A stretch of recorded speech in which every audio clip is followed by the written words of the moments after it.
right, we are here at the radio room in Greenville. Michale Graves, as he is doing his makeup. We thought it'd be pretty cool to have this process on film, also. It's rarely seen, like the Sasquatch.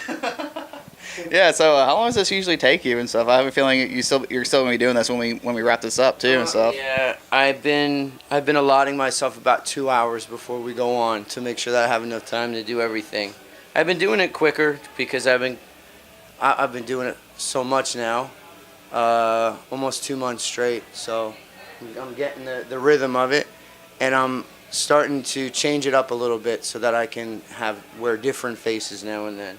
Okay. Is it sort of a pain getting in your ride at night and having to take it off and then reapply it again the next day, or some days you just like keep it on like throughout the night or whatever? Oh, I've actually thought about that, but no, it's really been a joy to be able to do it. It used to be a painstaking process, especially after the Misfits, to the point where, people who follow me know that I stopped doing it altogether. But it's fun now. I love doing it. It's bringing out the creativity in me again. I love bringing the character back. Okay. Everything that comes with it. Yeah, so, going back then, I guess, what was it like? Did you know exactly what you're getting into when you joined the Misfits? Like, did you expect the ride to take you on? And how do you look back on that, going into, like, your solo stuff and everything? I didn't know what I was getting into. I knew that I had an opportunity with the Misfits that was larger than the opportunity that I had, with the situation I was in with my band. Even though we were real good, a lot of talented guys. So I just looked at it as an opportunity to be creative, an opportunity to be successful with this amazing band that just so happened to be one of the pillars of punk rock. And so going into it, I knew that I had to be smart about it and kind of keep my mouth shut and keep my head down and just focus on what my job, what my role in the process and on the team was going to be.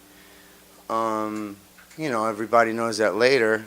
I didn't necessarily keep my mouth shut, and things worked out the way it did. But yeah, it was a whirlwind, and it was wonderful, and we achieved so much, and I learned a lot, and I'm still doing it. So, yeah. And I'm flying that flag proudly and respectfully. So it's been awesome. Okay.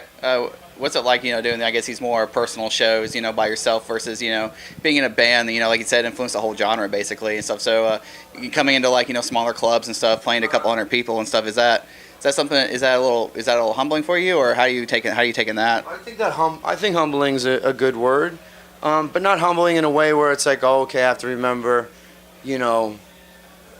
I take it as it's a celebration because I'm able to, both with the natural talent that I have, and because I've been doing this so long that I'm able to have people come out and be so interested in hearing those songs and hearing me talk about those songs.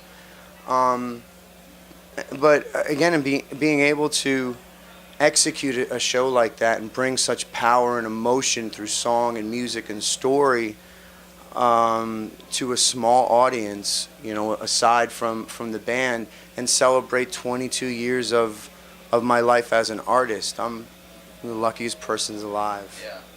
Yeah. So what's that like? 22 years. Some bands, they broke up after 2 albums and stuff. You've been doing this for 22 years, so it seems like the older bands are the ones that are lasting through everything. Where like these newer bands, they're breaking up after 2 albums. So I guess what was different back then when it meant to be in a band versus now? Is it the whole like social media thing? Is it like everybody being entitled to something? Like what's the difference in your eyes with that? The difference in like these older bands still going on. Like I saw Def Leppard this year back in May, sure. And they're still going. But like there's some bands who break up after 2 or 3 albums. You know what I mean? So like why are all these older bands and artists who've been doing this for over 20 years still going? I don't know if I have the answer to that. Maybe the answer's on that phone call. Hold on, everybody. Nah. I'm not sure. One of the problems in the music industry that we're having is that there is not and hasn't been, because of the situation, because of the music industry the way that it is, social media, all of those things. What you see is all those old bands, Def Leppard, Van Halen, all these big rock artists, there was a point where that stopped, right, in the 90s. And then going forward, there was no, huge new stadium bands. There's not those giant Van Halens that are just taking over the world. The Beatles, like the Beatle craze. So you see all of this celebration, these older bands, if you will, they're still the gods. And, and then you look to the generations, that I'm, part of and afterwards, and there's none of that in the music industry. It's all kind of hit or miss.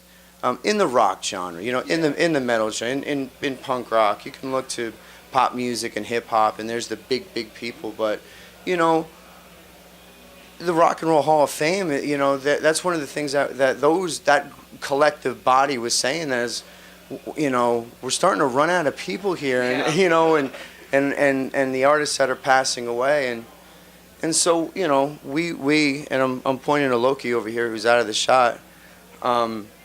We really think that there's going to be, and we're part of that resurgence of rock, that renaissance of rock that's coming back. Big rock, Queen, Van Halen size bands, and that mindset and that ethos in a sort of punk rock way that we do it. So there's hope. Okay. All right. Now talking about social media and that kind of thing. Streaming is the big thing nowadays. Obviously, CD sales are basically down. So. Yeah, flat. Yeah, for you as an artist, how are you, adapting to the streaming and stuff, like, when you grew up, probably skipping school to buy a CD or waiting in line to buy albums, and people doing the same for you guys, so where's your view on that, the whole streaming thing, and what have you done to, I guess, embrace that? Well, that's like 4 questions. So the first part, to adapt to the way that the business has become. For me, I'm the perfect kind of artist. I'm an old school sort of artist. I can sing, I can dance, I can act, I can write, I can do it all. I can wear many different hats, and so therefore I can apply those skill sets and be innovative and not have to just rely on one thing. And that's good, because I think that brings a certain amount of talent back into it, And we're in the process of, in the industry, it's like when you make wheat, right?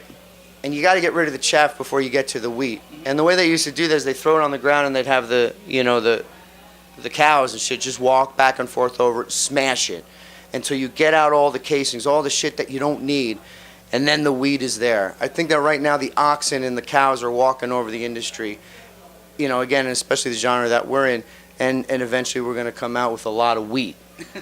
So it's just a matter of using your brain and being innovative and being creative and getting back in touch with the audience and having a solid message and being a showman and being able to do all things or many things and not just a one-dimensional artist. Okay.